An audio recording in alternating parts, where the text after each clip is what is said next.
Welcome to the Casting Across Fly Fishing Podcast. I'm Matthew of castingacross.com, where I explore the quarry and culture of fly fishing.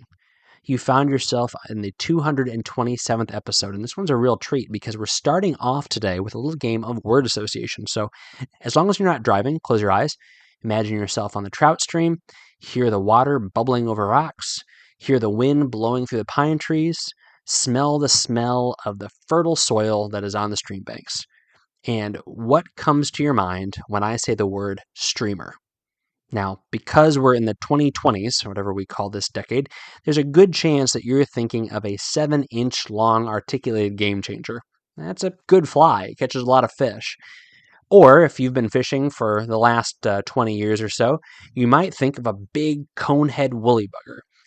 But there's also a chance, and especially if you are a student of the history of fly fishing, or if you've been fishing for more than 20 years, that you think of something a little bit more subtle. Maybe a Mickey fin, or a gray ghost, or even an Edson Tiger. These are good flies. These are traditional streamers. And they're also flies that still catch fish and have a place in our fly boxes. Now, I want to say on the onset that I am kind of fly agnostic. I don't care what kind of fly you use to catch fish. I think that you should use the flies that you catch fish with to catch fish. I think you should use the flies that make you happy to catch fish. But I don't think that we need to debate the merits of one style of streamer over another, generally speaking. Certainly, different flies have different applications, but the fact of the matter is that in any given stream, you're going to be able to catch fish on big contemporary streamers, and you're going to be able to catch fish on small, subtle streamers that were tired almost 100 years ago. And in fact, we're coming up on the 100-year anniversary of the construction of one of the most famous streamer patterns in the country, the gray ghost. Carrie Stevens tied this fly up in the Rangeley Lakes region of Maine in, I believe, 1924. It actually started off as a different fly, but it's a relatively simple fly compared to some of the streamers we see today, with a simple collar, a wrapped body, a glued feather wing, and then a feather collar. And it's a incredibly productive fly. It's a fly that drove the brook trout of that part of Maine crazy in the 1920s and still does today. It's a fly that you will go up to Maine to some of these old historic lodges, and they will tie them and they'll sell them at a premium and they'll sell out. Some of it's nostalgia, but some of it's because they still work. And so what are these flies? Why do they look so different than so many of the flies that are coming out today in modern streamer tying books and that we see on catalogs? And why are they worth fishing? And how can you fish them? So in the 20 minutes of a Casting Across podcast, we're not going to cover much at all. We're going to scratch the surface of a few facets of this fascinating aspect of fishing, something that I think needs to be talked about and needs to be appreciated a little bit more because it's a niche within any trout stream, small, medium, or large, that you need to be aware of for a few different reasons, but primarily because it is a way to catch fish. We could talk about the fact that it is part of our angling history. We could talk about the fact that it is an easy way to get into fly tying, but mostly this is a way that you can catch fish. It is a simple way to get on trout. So let me first of all describe what a streamer is, because we are however many minutes of the podcast, almost 4, and I don't want to take that for granted. So what is a streamer? A streamer, at its most essential level, is a fly designed to imitate a larger forage source for trout or fish in general. And so more often than not, that is a smaller fish. But it could also be something like a crayfish or a large macroinvertebrate like a hellgrammite or even a large stonefly. But it's going to be a fly that is tied to be manipulated in the water. So although you absolutely should know how to fish streamers on a dead drift, streamers are often retrieved. And a retrieve can be accomplished in 2 primary ways. Well, one primary way with a little bit of a exception or a little bit of a modification. So you don't reel in streamers. Just want to throw that out there. Make sure I cover all my bases. What you do is you retrieve them using your line hand. So you keep say you're right-handed, you keep your fly line hooked under your forefinger up against your cork, and you use your left hand to retrieve that fly. Now, there's debate, and that's a very lowercase d because after all, it's just fly fishing, on how much, if any, action you should put into your retrieve using your rod tip. If you at all had any experience fishing conventional lures, you know that the rod tip is the primary mechanism for imparting action on your jerk bait or on your popper or whatever it might be. But when you are fishing fly line, you're manipulating that fly using your line hand and by jerking and pulling your fly line at different speeds. Now, I would say figure out for yourself a good comfort level on retrieving versus giving little flicks of the tip of your fly rod. The only caution I would have is that you can really get into a problem with delicate strikes when you are moving your fly rod tip around a lot when you are retrieving a fly. You want to be able to use that rod tip for sensitivity, and you want to use your line hand for also feeling changes in the pressure on your line as you're pulling that fly back in. Because if you're fishing for trout, there's a very good chance, especially if you're using a smaller, more subtle pattern, that the strikes are going to be more subtle. So there's no hard and fast rule, but by and large, I try to not impart a lot of action with my rod tip. I do use my rod tip to orient my retrieval angle, which we'll talk about here in a minute. But that's kind of going into the minutia of that. But getting back to the idea of streamers, streamers often, and especially these older streamers that have been around for 100-ish years, are tied on longer shanked hooks, which of course, we've magnified that and we've blown that out in modern days by having incredibly long shanked hooks or articulated shanked hooks or even intruder style flies, which is a completely different ballgame. But a lot of them are tied in a very kind of simple manner. Now, of course, you can find very, very fancy salmon flies that would technically qualify as streamers. But again, I'm looking at flies like the black ghost or the black-nosed dace, or even things like the Edson tiger. And I'll talk about these in particular in a few minutes. But something like the black ghost, it is a small bit of calf tail coming off the tail, is a thread wrap body, usually with a tinsel wrap over top of it to create some contrast, a marabou a wing, and then maybe a little bit of marabou or calf collar with a noticeable head. And oftentimes people will paint eyes on the noticeable head or the larger head of these flies. Very, very simple. As I was saying earlier, these are great flies for you to start tying on. If you're learning how to tie, learning about proportions, learning about manipulating materials, and getting things to do what you want them to do, these are good flies to start tying on because they're relatively forgiving. They use a modest amount of materials, and you're able to work in a larger scale than if you were starting to tie on size 14, 16 dry flies. So I just mentioned the black ghost. The same thing is true of like the Mickey fin. Mickey fin is even simpler. It is you've seen this fly before 1,000 times. It is just red or orange and yellow bucktail wing tied onto a tinsel and thread wrapped body with a larger head. That's all it is. But these are still flies that catch trout. They look old timey. They look like something that you would find in your grandpa's, wool hat that he had when he was fishing, 50 years ago. But they still produce. They're still flies that you'll find on the what's working reports if you go into fly shops up in New Hampshire, in Maine, and Minnesota, and places like that. They are still very productive flies. Now, why are they tied this way? Why aren't they over-engineered? Why aren't there large palmered sections of the body? And why aren't there lots of bucktail tied in? Why aren't there big cone heads? Well, the primary reason is people wanted to use their trout gear to fish them. So if you were to try to use a 5-weight to cast a 5.5-inch long weighted triple articulated streamer, I know that's like hyperbole, but you know what I mean. It's going to be a real struggle. You can do it, but it's not going to be a lot of fun. So these patterns were tied to not only be fishable, but also be castable. They are flies that once they become wet, they are very aerodynamic. So you'll notice them, again, going back to the Mickey fin, when the thing gets wet, it looks like nothing. It looks like a few wispy bits of bucktail over the top of a long shanked hook. But this allows you to cast a decent sized fly, maybe a size 2 or a size 4, certainly a size 6, on a 5 weight, on a 6 weight.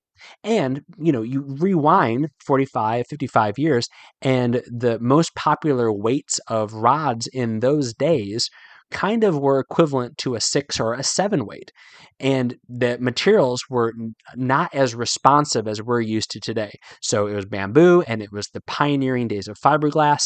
And so you couldn't have these giant, heavy, chunky flies and get those kind of accurate and distance casts that you want when you're making presentations on medium and large rivers.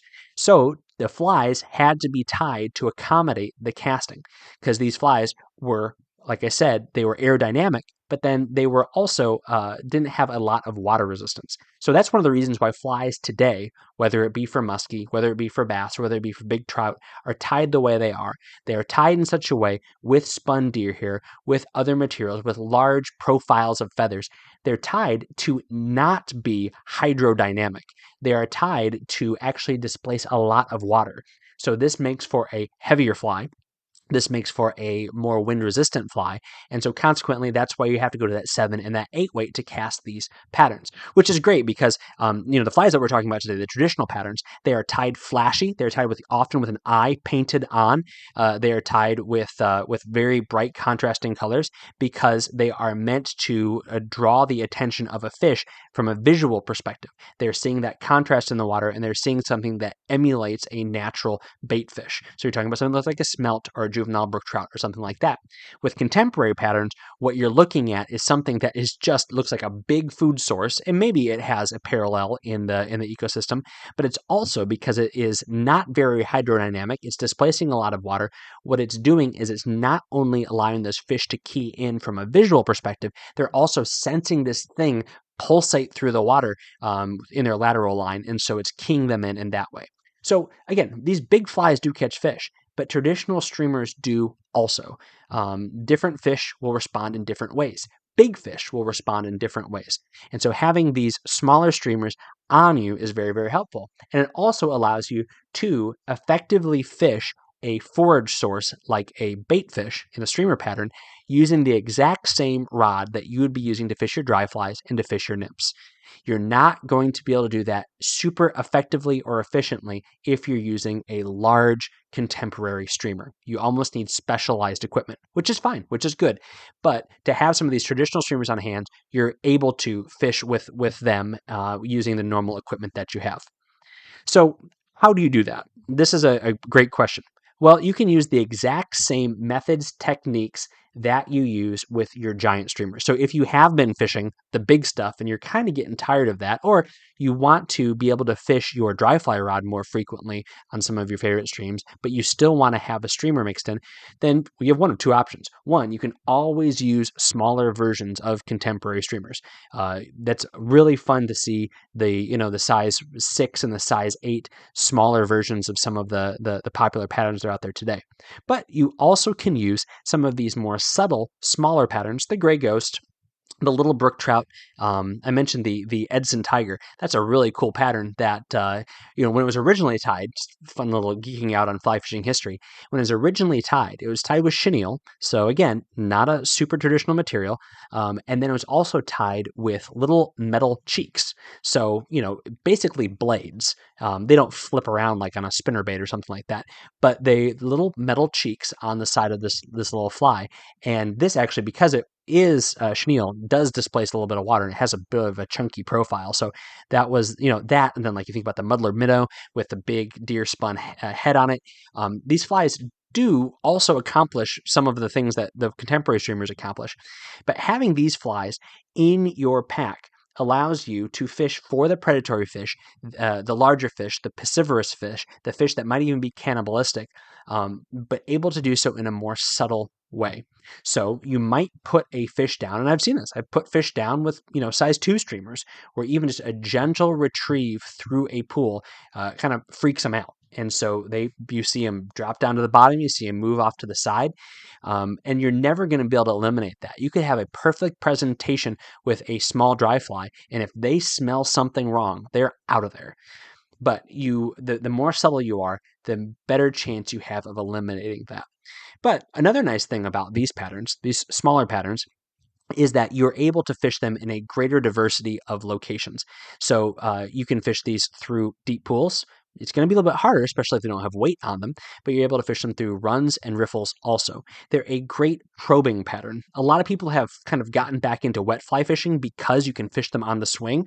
So once again, defining terms, if you're standing and casting perpendicular to the bank, 90 degrees from the bank, you cast out, your full length of line. It goes taut within a few feet of drift. And then if you say cast 30 feet out, you're completely taut at 90 degrees at 30 feet. And then it goes downstream to your left, if left is downstream. And it swings until it gets to a 90 degree angle from where you initially cast. And at that point, you can retrieve it in. And it swings all the way through. And so that fly presents across the entire stream width, assuming it's a 30-foot wide stream. And it's a great way to probe for fish because you make that cast, maybe make a second cast, take a step down, do the same thing. You do that, for 100 yards, and you have effectively covered every foot, every square foot of that stream bottom with that wet fly. A lot of people are doing that today, getting more into it. And fishing these traditional streamers, you can basically do the same thing. And a lot of people do this with wet flies, but the streamers are designed more for it, where you make that same cast perpendicular to the bank, right out in front of you, and allow it to start to swing, but give it a little bit of action with your line hand. Give it those little twitches, those little taps, and then right before it gets to the place where it goes taut below you, that's when you drop that rod tip down and you start to retrieve with gentle jerks. Now, this is one of those things where you are going to get strikes in every part of this cast. You're going to get it as soon as that fly hits the water. I mean, that happens with anything. I mean, you see fish go after cigarette butts, so sometimes they just see a splash and they go for it, right? You're going to see it as you are swinging this across and giving it little ticks and little jerks. And then the most prevalent place in this entire cast where you're going and presentation where you're going to get strikes is right when you go from the apex of your swing and you begin to retrieve it, because that fly goes from kind of drifting, dying, it's jerking and bobbing through the water column and then it comes to the apex of your swing, and then you start to give it those retrieves. And if a fish is following it, and this is one of those awesome things if you get to watch it, where that fish may be just kind of, backpedaling in the water, as it were, and nosing that fly. And it's a little skeptical of it because the thing might be bright yellow and orange, or it might have a big flashy head on it. And it's watching it, and it's not ready to commit, and it might be nosing it, and it might even be a little bit look freaked out. You can watch the body language of a fish. You know how this works. If you ever fish for like bass or panfish and you're jigging and you watch them and how they respond and what their fins do and maybe what their gills do and what their tail does as there's little things that happen, whether it's in the marabou of that jig or whether it's in the rubber legs of that jig, where you see that was the thing that made them go after it at that point in time. The same thing is true when you hit the apex of that swing and then you begin your retrieve. That is a moment where that they cease being, in their little fish brains, they cease being passive observers, and they realize now this fish is trying to get away because it's not just drifting downstream kind of jerking anymore. Now it's moving upstream, and now's my time to strike. And so that's a big description for a simple concept of fishing a streamer on the swing. But that's a great way to use these patterns. It's a great way to present a streamer pattern over a wide part of the stream. And it's also a great way to utilize a fly that's been around for almost 100 years that's caught lots of fish. One more tactic that I think is super effective. I like a downstream cast. I like to position myself about a rod and a half length from the bank and cast downstream, and then orient myself so that my rod tip is facing the bank. So if I have a 9-foot rod, I'm probably somewhere within like 12 to 15 feet from the bank. And then I will, again, hold my rod tip down, but facing the bank, and I will make those quick retrieving line motions, pulling it in with my line hand, giving it jerks, allowing it to dead drift. And when I allow it to dead drift, I make sure that I can maintain tension between my rod tip and my fly line. That way, if I feel any subtle tick or tip, then I'm able to pull up and make that hook set. But that's another great way to get fish that are either up against the stream bank on the undercut bank, or against some woody debris or something like that, or it's a way to kind of call in fish that are further out in the stream that might be keying in on larger food sources. So real quick on gear, any good contemporary graphite, 5 or 6 weight is a great tool to use for for fishing traditional streamers. Again, that's what these flies were tied for. So you're not going to be overpowered or underpowered fishing these flies. Now, I will say once you start adding weight, that changes the dynamic. But again, there's ways to fish, and the tactics that I explained today, it's easier sometimes to fish a fly with weight, because you can if you know your target, you see, okay, there's a down log, there's a boulder, there's an undercut bank. If you have a cone head streamer, then you can cast 4 feet in front of it, and you can know that fly is going to get down, assuming there's a little bit of slack in that leader. But with an unweighted fly, as all these traditional flies were originally tied, you're going to need to cast a little bit further ahead. But that's one of the nice things about having a sparsely dressed fly.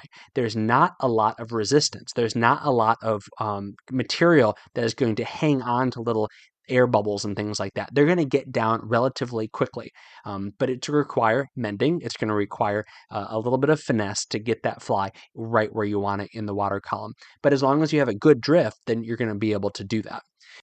9-foot rod, 6 weight is perfect for this. This is also a great opportunity to use a furled leader. If you haven't used furled leaders before, they are great for turning over all sorts of flies, but I find them to be excellent for turning over larger trout flies, and traditional streamers would certainly fit that bill. And what I like to use when it comes to a furled leader for streamers of this size and style is the furled leader, and then a straight shot of something like 3 feet of 2x or 3x, depending on where I'm fishing, depending on water clarity.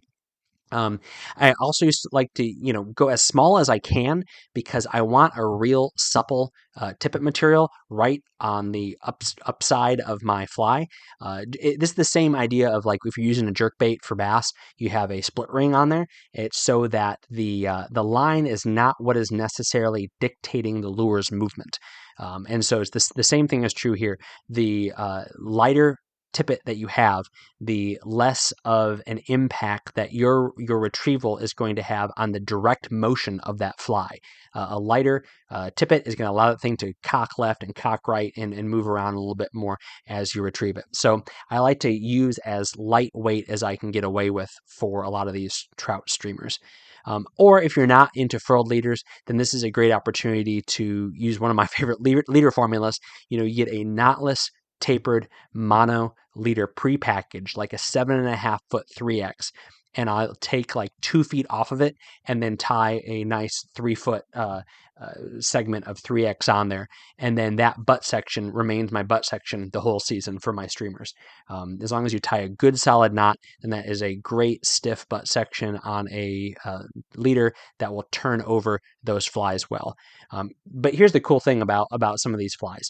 You're fishing like a size 6 Mickey fin, you're probably okay using your, going directly from your nymph rig, as long as you're using a traditional nymph rig, not like a Euro nymph rig. You can use your dry fly leader, you can use your nymph leader, and you're going to be able to cast that fly just fine.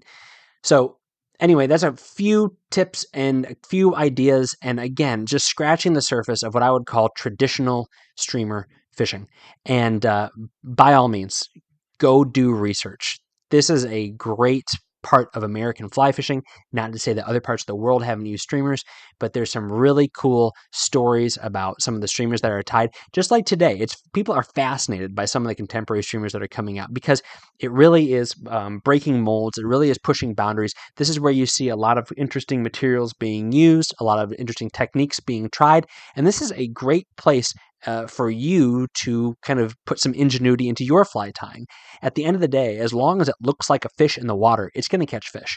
As long as it moves and casts and moves through the water well, this is a fly that you can use. And so get creative, riff on one pattern, another pattern. You think about, I know this is moving into saltwater and that's not what we're talking about, but you think about how you have the deceiver and you have the Clouser minnow, and how the half and half is a melding of the two. And it's a great fly. All three of them are great flies. The same thing is true when you look at these traditional flies. But one of the keys, and if you want to be authentic, minimally dressed. Keep them minimally dressed. These minimally dressed, not over-engineered, not super bulky, not heavy, not water-resistant, not air-resistant flies have been catching fish for over 100 years. So the same is true. So if you want the spirit of a traditional streamer, try to see what you can accomplish with as little as possible. Utilize color, utilize contrast, utilize those passive materials, things like marabou that move on their own, and you're going to have a lot of fun coming up with something and a lot of fun catching fish. Any questions, comments, accusations about streamers? We've got a podcast about feedback coming up in a few episodes. So let me know. Matthew@castingacross.com. I'll be happy to hear what you have to say. This week on the Casting Across website, 2 articles, both about fly casting. First one is called Casting Practice Makes Better. You're never going to be perfect at fly casting because there's too many variables to take into account to say that anyone's going to be perfect, but you can get better. And I enjoy taking my rod out and my line out to the grass, not the pavement. Don't do that. It's bad for your fly line.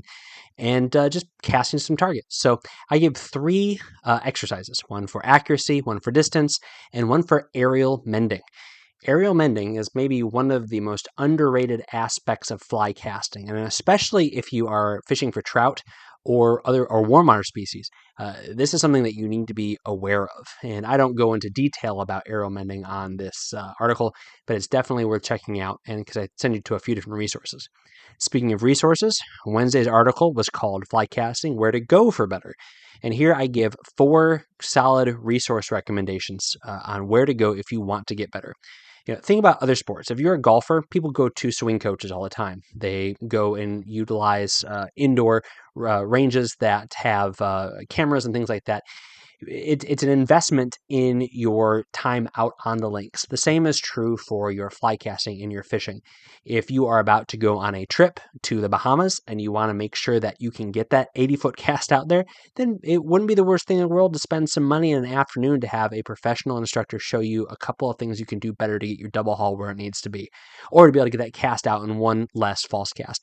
Now, the same thing is true with a number of aspects of freshwater fly fishing also. So definitely check out that article, check out some of the books and the videos that I have on there. This week's recommendation, kind of going back to the idea of some of these patterns being not just traditional patterns, but heritage patterns, go to the American Museum of Fly Fishing's website, and you can see so much there. Now, certainly, if you are in New England or you're planning on taking a vacation, go to the Manchester, Vermont American Museum of Fly Fishing site, and you can see all sorts of cool stuff, but their website has so much good stuff anyway. So check that out, see what they have on there. You're going to go down some rabbit holes. You will be well distracted, so do it on your time, not company time. But I'll put a link to the American Museum of Fly Fishing on this episode's show notes over at castingacross.com. Thanks for listening to the Casting Across Fly Fishing podcast. Please subscribe to your favorite podcast app and rate the podcast on iTunes. Then head over to castingacross.com for 3 posts a week on the people, places, and things that go into the pursuit of fish.